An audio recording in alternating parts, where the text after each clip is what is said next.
This is the second part of today's passive physical therapy, and I am in the middle of it not feeling very good from the looks of it.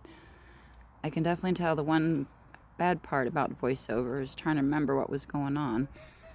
But apparently my hips and trying to stretch. If I'd be amazed at how the hip up to the shoulder connects and across. Oh my goodness, that's a stretch. I started doing this. It was really easy when I started doing it. I was raising my hands over my head when I was warming up my hot tea and just trying to get to where I could keep my hands over my head for the minute that the tea was in warming up. And I would do that for, I was doing that for several days. And then I was adding in, how would I explain? I guess just bending over. I would put my weight on the countertop and then stretch my lower back. So basically become an angle and really stretch the back. Oh, oh boy, that's getting in there, isn't it? Trying to get those shoulders and stuff to go where they need to go.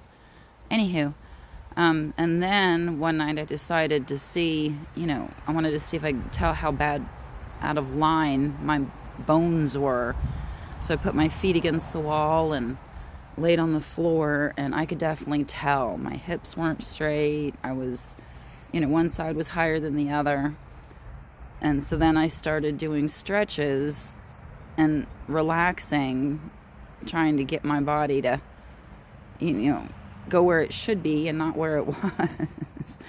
And, being on the floor is not comfortable. So then I took it to the bed. So before I would fall asleep, I'd get comfortable and I would basically just start lifting my legs up and, doing like stretches I used to do when I was in gymnastics. And it was slow at first, twist, move my hips, and then I would put my tennis balls underneath, which you can't tell, but there's tennis balls under my feet also. So sometimes if you see my legs going wild, it's because I'm rolling them on the tennis balls. But I'm also using them to push on different spots in my feet. So even if they're not rolling, I am utilizing them. Ooh, that's a good stretch. Stretching that shoulder and that lower back. Oh, yeah. Definitely. Anyway, I put the tennis balls underneath my lower back and then lift, like if I put it under my right hip, then I kind of lift my right leg and just use my body to kind of roll around, and then I move the tennis ball until it hits just the right spot and just that pressure, and I can control how much, weight I put on it, how long and all that stuff. And it allows me to hit those spots to release the muscles, release the tendons, push on those bones, get them back in joint. It's a process, and it's not always, it doesn't hurt, but, it's just like stretching. It's uncomfortable. But I've been doing this for so long. I know, I listen to my body. I know my range of motion, and I do slow movements. I don't know if you can tell. Oh, there we're getting back in that tennis ball. Trying to get that spot. Every once in a while I get a bone click in that foot where something moves around, and it just makes other things go funky. Oh, we're working on it. But like I said, I do real slow movements.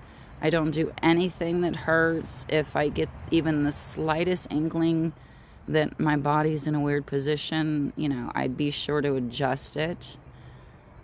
It's, like I said, as long as I listen to my body, then I'm good. I don't rush anything. I don't force anything. I'm not trying to do it. It's basically my body doing what it wants, and I'm letting it. I mean, it's it's a pretty good, I think, pretty good deal, I think.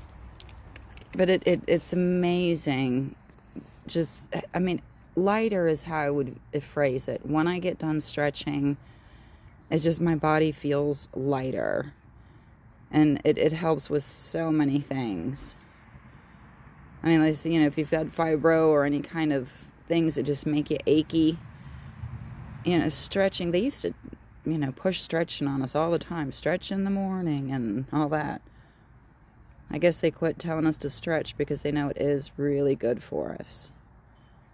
You know, the way I think about it is, you know, our bodies are designed to do these amazing, wonderful things, you know, but, you know, we normally, unless we're in some kind of wild job, don't use our bodies to their full potential. So, you know, tendons and muscles and things that don't get use start barking after a while, and then the other things don't function as well because, you know, everything's a symbiotic unit. Working on, there's a muscle back there. I'm trying to get that shoulder to do whatever it is it's trying to do. Sometimes I know what it's trying to do. Other times I'm trying to work with it. Oh, we got another section of today's passive physical therapy that I'm going to be doing a voiceover for. This was like a 20-minute total I don't know, session, I guess I want to call it. So, you know, it's over 3 videos just to make it a little easier on me for voiceovers. But stretch, I mean, it's amazing. The difference in that quick a time. But if you've made it this far, I appreciate you so much. Be sure to do all the button things. If you think something like this will help you, be sure to give it a try. And I guess I will see you on the next video when I do another Dagburn voiceover. Bye.